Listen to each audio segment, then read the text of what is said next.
Can everybody hear me? All right, that's the most important question. Second most, does everybody have enough coffee?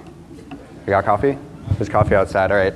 I won't be offended if you guys want to get coffee, come back, we won't be offended. Welcome everybody, we're honored to have you here. I was just telling Anna that 2 years ago, this is my third year speaking, our second year speaking together. 2 years ago, we were the session right before Martha Stewart went on. Last year, we were the session right before Amy Schumer went on. And then this year, I think they know that they have just the best opening act out there. So this year we have Michael Strahan coming up next. We have now Trevor Noah coming up next. So we're really excited and honored to be here. And also opposite Serena Williams, which is exciting. So we're here to talk about reporting. We're going to go through some HubSpot tools. Let's get started. So I'm a marketer. I'm a product marketer. And I've worked at HubSpot for a while. I just joined the marketing team in the last couple of years. And when I joined the marketing team, I was under the impression, and I thought and I hoped that reporting on marketing would be simple. I had this idea in my head that there were visits, and there were leads, and there were customers, and that was it. And that was all that you had to report on. And then I sent my first email, and I realized that there were some other things to report on. There was bounce rate, and there were unsubscribes. And then after that, I talked to our CMO, Kip, and I talked to our funnel team, and I realized that there were even more things to worry about. There were MQLs, and there were lead to MQL conversion rates, and conversion rates throughout the funnel. And the more conversations I had with the marketing team, the more I realized that it just wasn't as simple as I wanted it to be. It got really, really, really complex, and at a certain point, it just got to be kind of overwhelming. And so the way that we think about reporting and the way that at HubSpot we try to build reporting is with two big questions in mind. The first question is we want to help, we realize, and I realize as a marketer, that it's hard to know what data is out there, and it's hard to know, even for a tool that we like to think is simple, it's hard to know where to find that data. So that's question one. What data is out there? Where do we find that data? And question two is, and this is for me the more important one, what do you actually do when you get there? So before I was in marketing, I was consulting with HubSpot customers, and my biggest pet peeve as a consultant when I would talk to my customers was we would look at a report, and they would think that just looking at the report, they were done. They would be proud that they ran the report, and then they would walk away, and I'd be like, wait, we got to do something with this, right? We need some takeaway, we need some actionable, strategic something. We need to use the data for something. So those two questions in mind. So the themes of today, the things that we're going to really drill into and hope to kind of leave you with are, we're going to help you understand in HubSpot, where to find the right data. So what data is there and where to find it. And then we're going to go through how to make action of that data. So for every piece of data that we look at, the idea here of empowering your data to actually drive your strategy. So you're not just looking at data for the sake of looking at it, you're actually doing something with it. Those are kind of the two big themes today. With that in mind, a quick agenda for us. We're really going to be simple about it. We're going to go through the funnel. So in our particular case, we think of the funnel in terms of inbound, so the inbound methodology. We'll go through the inbound methodology, and at each stage, we'll talk through some of the reports in HubSpot that exist.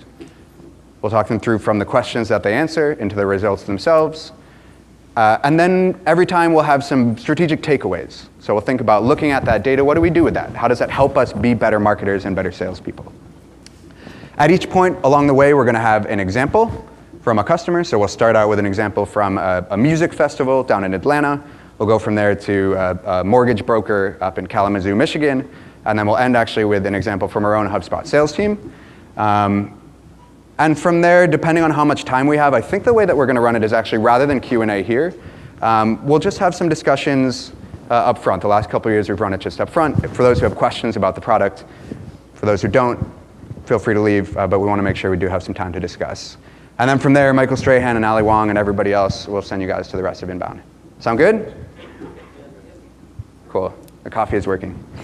Fantastic. So I'm going to pass it over to Anna. Actually, before I do that, quick intro to me. We're going to do some intros really quickly. My name is Ari. I'm a marketer. I grew up in a really small town in Vermont, and I knit hats for my family for Christmas. And I will pass it to Anna. She's going to walk us through a quick intro and then the top of the funnel metrics as well. Cool. Thanks, Ari. Like Ari said, my name's Anna. I'm a product manager with the reporting and analytics teams at HubSpot. We're really excited to see you guys all here. Appreciate you making the trek over here. Let's jump in and talk about some reporting. There we go. Thanks. All right, okay, so I already mentioned that we're gonna kind of use the framework of the inbound methodology today to talk you through some reporting tools. So just a quick refresher on that framework. Really your goals with inbound are to attract visitors to your website, convert them into leads, close them into deals, and really ultimately delight your customers. And the reporting there is built on the foundation of your contacts. Who are the people that are visiting your website? Who are the people that are turning into leads, and who are the people that ultimately become your customers and evangelists? So let's start at the top with the attract stage. So the kind of metrics that you're concerned with at the top of the funnel here are how much traffic am I bringing to my website? Where is that traffic coming from? So which traffic sources are bringing in traffic to my site? And then once visitors get there, how are they engaging with content on my site? So I want to take you through a story of a HubSpot user. This is the A3C Music Festival.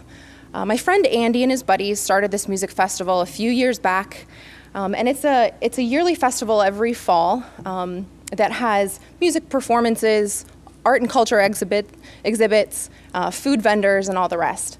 And they use HubSpot to manage this event, to manage their contact database, to run social campaigns, and to measure their efforts. So a quick look at their marketing dashboard. Okay, so a quick peek at their marketing dashboard. This is where the team's going to get that 30,000-foot view of their marketing performance overall. How many visits are they generating over time, contacts, and into customers. But we're gonna zoom right into that visits number and take a closer look there. So as you can imagine, because the A3C Festival is a yearly event, they have sort of a seasonal cycle to their traffic. So like any business, they're hoping that their traffic numbers go up and to the right over time. But more than monthly performance, they're really concerned with their year over year. They want to know that the performance that they have this year is building on what they did last year. So the built-in comparison tools on the HubSpot marketing dashboard are super useful for the team at A3C. And in addition, they're constantly wanting to grow, so they're using these custom goal tools on top of the comparison to make sure that they're setting aggressive goals and tracking their progress against that. So now the view that they have, both tracking year over year and with their goals, lets them know that they're doing well, they're building their business, continuing to generate buzz and build their brand out there with bringing in more website traffic and ultimately meeting their goals. So that answers their first question, which is really just, how am I doing at growing my traffic year over year? And the next piece that they're curious about is, where exactly is that traffic coming from? Who's my audience? And how are they getting to my site? Which is where we double click through that information into the sources report. The sources report in HubSpot is the main space that you're gonna go to understand where your website traffic is coming from. And again, this is a great illustration of A3C's cyclical visits here. You can see how it spikes up every fall just right before the event every year. But it also gives a good picture of which channels are doing well at bringing traffic to their site. You can see they get a lot of traffic from organic search, but they're also pretty active on social here. So let's dig in and figure out what's working for them on social. So here we've got one layer deeper from that first initial traffic source bucket, where you see it split out by which channels, which social channels that traffic is coming from. Facebook's a great channel for A3C. They're also pretty active on Twitter and Instagram, and you can kind of take a peek at how that traffic is ultimately converting. So at this point in the game, the team at A3C is wondering, well, what's actually working? Why is Facebook so helpful for my audience? And we get to click one layer deeper to understand exactly which campaigns on Facebook are actually working. So what do you notice here on the screen? We've got this Facebook traffic broken out by specific campaigns. And you can see that the campaign featuring artist information, so the artists that are actually performing at the festival this year, is far and away bringing in more traffic to their site than other campaigns. So this lets the team know at A3C exactly what kind of content is resonating with their audience, what's bringing people to their site, and what's working really well. And they're set up really well for understanding how to build on their strategy and use that next year to double down and continue growing. So a couple takeaways on the top of the funnel reporting here. As you're measuring your goals, you want to make sure that you can double down on the sources that are working for you. So really use the sources report to drill in, zoom in on what's working really well, and keep doing more of that. Then look for the spaces that aren't doing as well. So for example, Instagram wasn't performing as well as Facebook was at bringing visitors in, but it was in fact converting traffic at a higher rate. So maybe that's an indicator that image content is working better. And maybe A3C can use that as a way to understand how to make more higher converting Facebook posts. And then to promote your content. This is the only way that you're going to build your brand and continue to create buzz around your content. It's bringing more people into the top of the funnel, more traffic to your website. Now, I know you guys all maybe went to the product announcement yesterday. If you didn't, this might be new for you. But I wanted to give you a sneak peek at some of the stuff that our team's been working on this year to kind of enhance this top of the funnel reporting that you've got here. So we've been hard at work cleaning up the back end of how analytics is processed, and a few of these reports showcase new metrics that we're getting as a result. So what you're seeing here is a chart of website sessions over time. And the advantage here is that it lets us split out sessions by new versus returning visitors, so you can get a better sense of, are the people that are interacting with your website kind of repeat interactions, or are they coming to your website for the first time? We're also showcasing more detailed metrics is my traffic coming from mobile or from desktop? What geolocation is my traffic coming from? All information that helps you know your audience better and helps you to optimize the content that they're landing on. And further, some more metrics about how people are engaging with that content. So the number of pages per session that folks are visiting, the number of time spent on a page, and other metrics that kind of define that engagement there. So like I mentioned, this is a sneak peek here. If you stick around to the end of the presentation, we have a link if you guys want to sign up for an early access beta to this. We're excited to share this new product with you and continue building on this. And with that, we'll take it to the second step of the funnel, and Ari is going to talk about converting your traffic into leads. Awesome. So first step, get people to your website. Second step, do something with those people. So the convert stage is all about taking visitors and turning them into leads, giving them some next step, continuing the conversation with them on the website. So the types of questions that we're thinking about, how many leads do we have overall? What are the sources of those leads? What are the pathways that people are taking along the way to becoming leads or to becoming MQLs? Going into that, the rates. The rates, the percent of the people that are on the site that become leads, the percent of the leads that become MQLs. And then once you have these ideas about how people get there and how the leads convert, who are these people? How do they break down? Where are they from? What industries are they in? What are their job titles? And then what can you learn from the answers to those questions that will help you optimize in the future? So the report that I want to spotlight right now is called the attribution report. Has anybody run an attribution report before in HubSpot? So some. We got the experts in the room here. The attribution report is one of my favorite reports. I think it is one of the most powerful reports in HubSpot, but it's also, I think, one that's a little bit hard to understand right out of the gate because there's a kind of a concept behind it that's a little more complex than some of the other reports. So with that in mind, before jumping into the report itself, I wanted to walk you guys through the way that I like to think about the concept behind the report. So the way that I like to think about the concept behind attribution reports is like soccer. So I like to think of my conversions like a soccer play. We get visitors, we turn them into leads, they're converting. It's like soccer. How is it like soccer? Well, in soccer, you have a goal, right? You score goals, that's your mission in soccer. Are we on the same page? Cool, coffee is wearing off a little bit. So who deserves credit for the goal is the big question here. So there's a goal scorer at the end of the day, the guy who heads the ball into the net, but that doesn't tell the whole story, right? There's a whole play that happens up to it. You can see it starts with the goalie to a defender, to a midfielder, to a forward, and the forward puts up the cross, and then the striker heads it in, and the guy scores the goal, and he gets all the credit, right? Well, that's one way to look at it. So one way to look at it, let's say you're a soccer coach, and you're trying to figure out what you're going to do next strategically. The one way to look at it would be who scores the most goals, right? So who scores the most goals? List of the people, how many goals they scored, and your takeaways as a coach might be just to feed that guy the ball more often next to the goal. It's pretty straightforward. Or you might have the other players on the team emulate the things that the guy is doing or the girl is doing that's scoring the most goals. So if you figure out what's really working for the guy that's scoring the most goals, you can emulate that. So same thing goes, another way to look at it would be assists. So if you take a step back from the goal itself, who are the players that are best at enabling their teammates? They don't score the goal themselves, but they set up their teammates for the goals. And if you're a coach, you look at that, you get some different takeaways, right? So this isn't the guy that scores the most goals. He doesn't want to get the ball right in front of the net, but you want to get that guy the ball up close to the net, in the corners, so he can put up more of those great crosses, right? This is all in the soccer mindset. Goals, assists, there's a couple ways that you can look at this. There's a couple ways you can assign credit for a goal.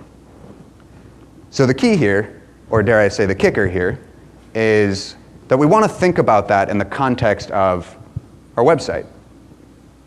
So in a website, we're not aiming to score goals, we're aiming for conversions, right? We're aiming to get leads or MQLs off of a website.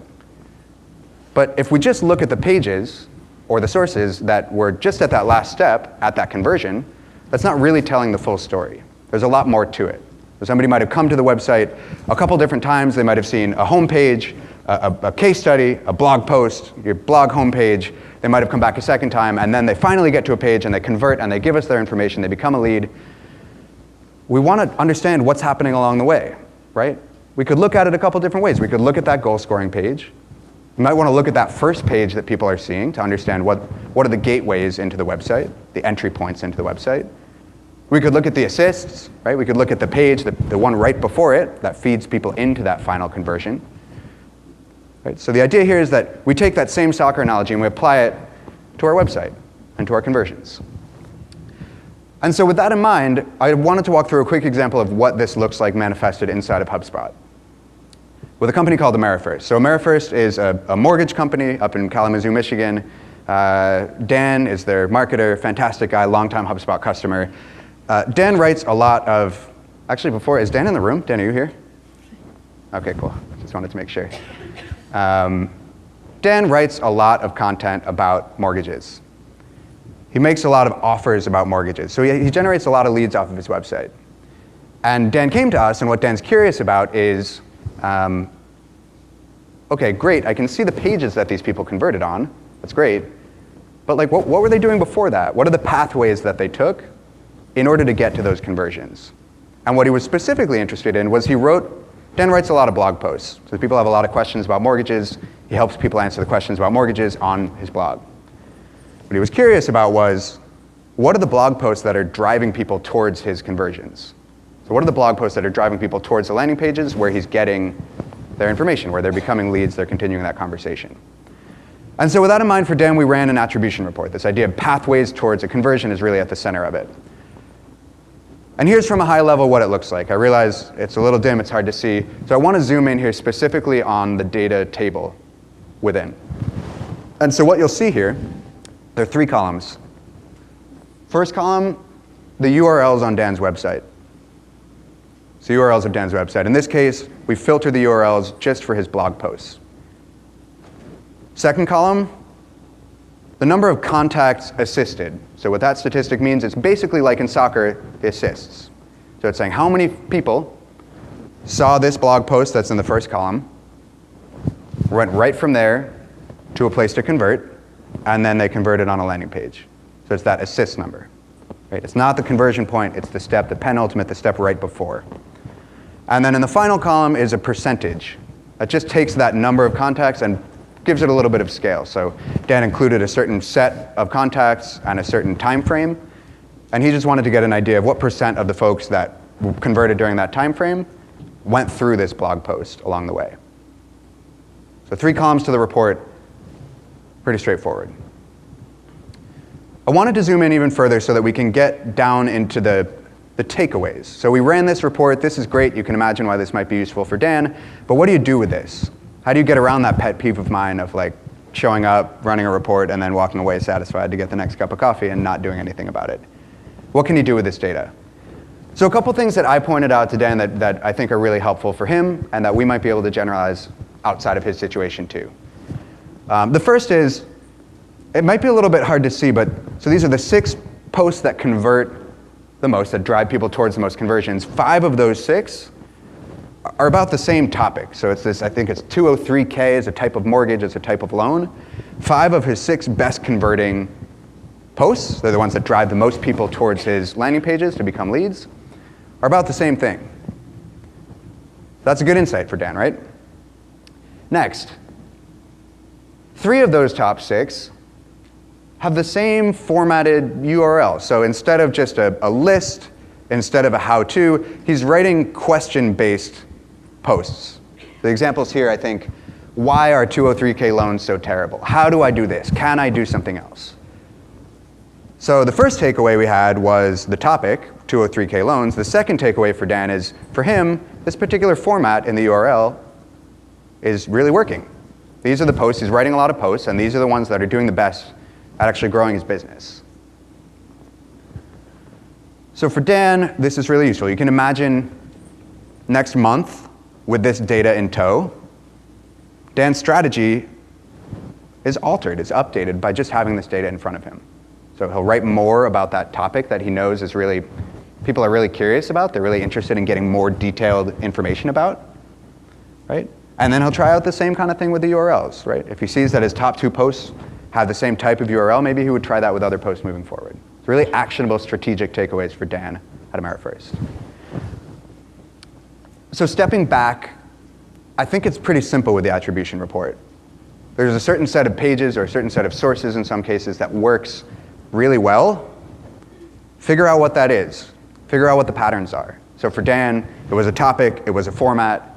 For others, maybe it's the length of the post that you write. Maybe the longer the post, the better it is at converting. Maybe it's the type of call to action that you put in it. Maybe it's a text-based or an image-based, or you used a slide-in or a pop-up or something. There's something about those posts that worked that really we want to emulate. So figure out what worked, emulate it. Promote the good ones. So if you know that you have blog posts or you know that you have website pages that are really good at funneling people towards those conversions, promote those. People end up there more often than not. They're converting on your site. And then fix the bad ones. So there's some set that are at the top of this list, and then there's some set that are at the bottom of the list. So figure out what worked in the good ones and apply it to the bad ones, or the ones that aren't working quite as well. Hopefully they're not bad. All right, so really quickly before we move on from this report, I want to make sure just to give you a sense of where this lives and how it runs in HubSpot. This is the attribution report. It's 4 clicks to run the report that Dan just looked at. So it is a professional and an enterprise feature. The report we just saw is, in the professional version, it's kind of a lighter version of the attribution reports. The enterprise version has all the bells and whistles, basically all the models that you could look at that conversion. The first touch, the last touch, everything in between is in the enterprise. 4 clicks. Reports into reports home. From there, up in the upper right, you can see to create a report. From there in the bottom left here, you see the number 3. That's a little symbol for attribution reports. And then this is actually one of the recipes that we put together. So we have a set of recipes or canned reports or templated reports that you don't even have to go in the back end and mess around with the settings. You just click it and it runs. This is one of those. So we selected that one, we click create report, and that brings us to the screen that we just looked at with Dan and America First. A couple of other tools that I want to bring to your attention while we're in the middle of the funnel. The attribution report is about pathways to becoming a lead, so what happens before you become a lead and what contributes to that. I want to talk about 2 tools really quickly that I think are underutilized but really powerful that help you understand who the people are in your database. So you know what they did before, and now once they're in the database, who are these people? The first one is called list analytics or list performance. How many people are familiar with the lists tool in HubSpot, or the segment list tool of making segments? Okay, so most of you are familiar with lists. Many of you are probably also then familiar with this, but the basic idea is for every list you create, it's a segment of contacts who meet a certain criteria. There's a place to look at that segment, and then there's a place to look at metrics, which is in the performance tab in that same page. So you see the arrow pointed to it, it's the performance tab in the list tool. What this does is it breaks down really the most important features about that segment of people that you have. So at the top, we just have a growth over time. Is the list growing? Is the list shrinking? And then at the bottom, we take that list and we break it down in a pie chart by 3 of the most important properties we think on contacts. One is country, life cycle stage, and then their original source as well. So with this particular report, you get the breakdown by 3 different properties. You get the growth of the list over time. Some takeaways from that, again, to make sure we're not falling into that trap of leaving without an actionable takeaway. You find sources that are bringing folks in to that segment. Do more of that. Your list is shrinking. Re-engage that list. Find ways to grow that list. And then maybe you'll find a country that's represented in that list that you didn't know existed before. Or maybe you knew that the country existed, but you didn't know you might be able to do business with that before. So for Dan, I think we saw here there were a couple countries. Brazil was up there somewhere. If Dan sees that Brazil is well represented in a particular valuable list for him, he has some really actionable things that he can do with that. So maybe he would make some content about the mortgage market in Brazil, whatever that looks like, right? Maybe he would take the content on his website and make it smart so that if somebody comes and visits from Brazil, they would see it in a Portuguese language version. So that's the list performance tool. One more tool that we'll talk about in the middle of the funnel very quickly is for folks that want to get even deeper into their contacts. So this gives you your contacts broken down by country, by life cycle stage, by source. If you want to break it down by something else that's really important to you, that's where our custom contacts reports come into play. So this is a tool that's enterprise only, and it also comes included in the reporting add-on. And it lets you break down any contact list or segment by any property that you want. So the example here is, for Dan, country was great. He wanted to go even deeper. He has a persona property in HubSpot that tells him a little bit more just about the folks that are coming in. They fill out this persona field on a form. And you can see the results here. So for those who can't see from far away, by far and away, the folks that come to his site most often are the ones that are buying a home for the first time. So they're first-time home buyers. And from there on down, second-time home buyers, remodelers, et cetera. But again, getting even deeper into the data, breaking down even more, he has even more actionable insights. So in the middle of the funnel, with the attribution report, with the list analytics, and with the contacts report, Dan has a really good sense of what's doing the best at converting his leads, and then really who those leads are once they're inside of the tool.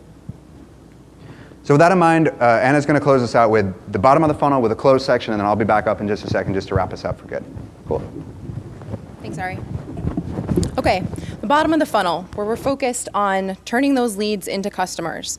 You've got a few metrics that are top of mind. First, how am I creating deals, and how am I moving deals through my sales funnel? What's the velocity of my deals through the funnel? Second, productivity. How are my individual reps? How is my team doing at all the sales activities that are prescribed to actually make sure that deals move through the funnel? And then ultimately, how am I doing at closing deals and generating revenue for my business? So for this section, I want to bring the story a little closer to home and tell you about a sales team within HubSpot. So a few years back, when HubSpot started creating sales tools, we spun up a sales team to dedicate to that effort. And a guy named Mike managed that team. Now, Mike's your typical great sales guy. He's focused on not only crushing his monthly goal, but making sure that he can coach his reps to success as well. And so when he comes to the reporting tools, he's got 2 main things in mind. First, how's my team doing at meeting our goals, generating the revenue that we've set out to for this month? And second, how is my team doing? How are my individual reps doing at productivity? How are they doing at creating deals and closing deals? And how can I use this data to coach my team to be better? So the first place that Mike goes is the main sales dashboard. And Mike actually tells me that he keeps this open in a tab on his computer all day long and looks at it several times a day. But this is a really important spot for him to come in and check in on his team's progress. This may look familiar to some of you, but for others, this might also be a new sneak peek to a beta version of the CRM dashboard. Good thing to keep in mind here is this is the default out-of-the-box dashboard that you get with the free CRM. All of these reports come built in to report on your deal progress and your team's productivity in the CRM. So a couple pieces that Mike's looking for here. He's looking at the deal forecast, the deals closed versus goal to get that top level, how am I doing against my goals? And then he's digging deeper into the productivity and exactly which activities that my team's doing that's helping them be successful. So on top of these out-of-the-box reports, Mike also relies on some of the customizable reporting as well. And the reason why this is important is because Mike's really honed in on a certain type of deal and a certain number of his reps that he's measuring on a day-to-day and monthly basis. And the reporting add-on lets him do this with the custom reporting tools. It lets him slice out just a piece of his database, just some of the deals and some of the reps to report on progress there. And there's really two main sections here as well. First, that high level, again, measuring progress against a goal. And that goal can either be the built-in quota tool in the CRM, or it can be a customizable goal specifically for that segment of deals. And then the second piece, the report there on the right, is a built-in deal funnel, where it peels back a layer a little bit and says, okay, I know I'm creating deals, I know I'm moving deals along the funnel and ultimately closing them, but where are the points along that pathway that things might be getting hung up? Where can I optimize? So in this example, you can see that a lot of deals are making it to the appointment stage, but not every deal is traveling down and moving past that appointment stage. So this is a signal to Mike that maybe he needs to work with his team on optimizing that demo appointment with prospects and making sure that that's not a place where deals get hung up in the funnel. So this is a good high-level look and an indicator to Mike of where you can optimize. The next layer is looking at the rep productivity. So on the left, you see an aggregate view of the team, how many emails the team's sending, how many meetings the team's holding. And this is an important metric for Mike to take a look at to make sure that the team's on track. And then on the right, we've got a leaderboard. So it's a look rep by rep, how many deals are being created, what's the forecasted amount for the month, and how is that rep doing at tracking against that forecasted amount. The other thing that I like about this leaderboard is that, you know, sales reps love a good competitive spirit, and stack ranking reps against each other can be really powerful as a coaching mechanism, as a motivating mechanism to make sure that your team stays on track and keeps doing the things that they need to do to be successful. The other thing I love about these reports is it lets you get a layer deeper as well. So Mike loves the aggregate view, but what he really wants is to see these activities split out by rep, by which contacts they're working, which deals they're working with. And so the reports on the dashboard give him that ability to drill down and get further in so that he can continue to optimize and coach his reps on specific scenarios. So the last thing that I want to leave you with here in this section is actually one of my favorite features of the reporting tools in HubSpot. If you all have been using the custom reporting tools, you might be familiar with the sharing and export tools. The reason why I love this so much is because it's not only a good way for managers like Mike to help his team stay on top of progress, track their progress, make sure that they're seeing who's on top on the leaderboard, but it's a great way for him to send it out to his boss to kind of share his success with the wider team as well.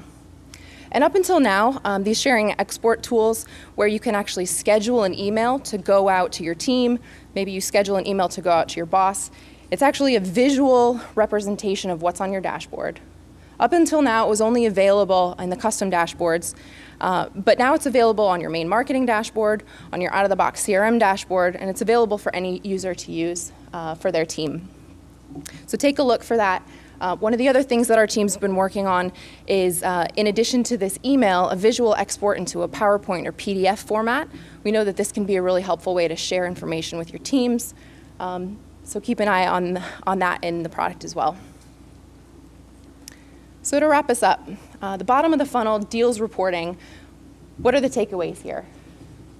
Again, setting good goals and tracking progress against those goals is really important to motivate your team to reach the goals that you've set. And we've got built-in tools to help you do that there on the dashboards.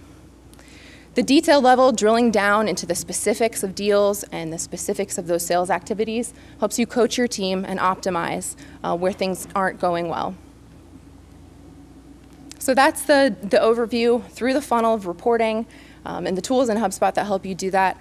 I'm going to send this back to Ari to wrap us up. All right. To recap the last 40 minutes. We're here to help find the right data. We're here to help you do the right things with that data. We went through 3 examples. We went through the A3C Festival, with their dashboard, with their sources report. They rocked it at Facebook. They doubled down on that. We went through Amerifirst. They figured out the blog post that worked the best at driving leads. They're going to do more of that. We went through the HubSpot sales team and their deals reports and their funnels, right? That's a lot of information. In order to help you guys take that away, and hopefully I see some people jotting down notes, taking pictures, we made a quick cheat sheet. We put it up on a web page on HubSpot.com that just quickly goes through each of the reports that we ran in one column. Who gets it? So which packages it comes along with. I see somebody taking a picture here. I'm about to flash the URL, so wait 1 second to take the picture. The questions that they answer, and then also a link to a help document. So if you are a HubSpot customer and you want to actually build some of these reports, you can go and visit that. So now you can flash the picture. Here's the URL, just a really quick bit.ly. That's live now. I Googled it this morning and it was there. So live now, take a look. Run some of these reports, run the attribution report, run the contacts reports, check out the CRM dashboard. Our goal is that you know what data is there and that you know what to do with that data. One other quick thing before we let you guys go. Have about 5 minutes left. The dashboard that Anna showed earlier, which is web analytics, which shows the bounce rate and the device metrics and new versus returning visitors. We're still testing that out, and we're really excited to get to the final stages of testing and to release that to everybody. We know that the folks in this room are into reporting, otherwise they probably would have seen Serena Williams instead. So with that in mind, we would love some help testing out the final phases of this if you're interested, and we'd at least like to keep you up to date as we have updates on this new tool that's rolling out. So with that in mind, one other thing maybe to take a picture of or to write down, another quick bit.ly link. It's a form that just lets you put in your email address and your HubSpot portal ID, and we will keep you up to date. So that is coming in the next few months. We don't have a specific time frame for it, but if you want to be involved in the process and kept in the loop, we'd love to keep you informed. So with that, we're done up here. We're happy to take questions. I don't think we're going to do them with the mics, but if you guys have questions just for us up here, we actually have one of the head engineers in the crowd as well who's helped us build the tool too, so we'd be happy to answer them. But we really appreciate it. Enjoy the rest of Inbound.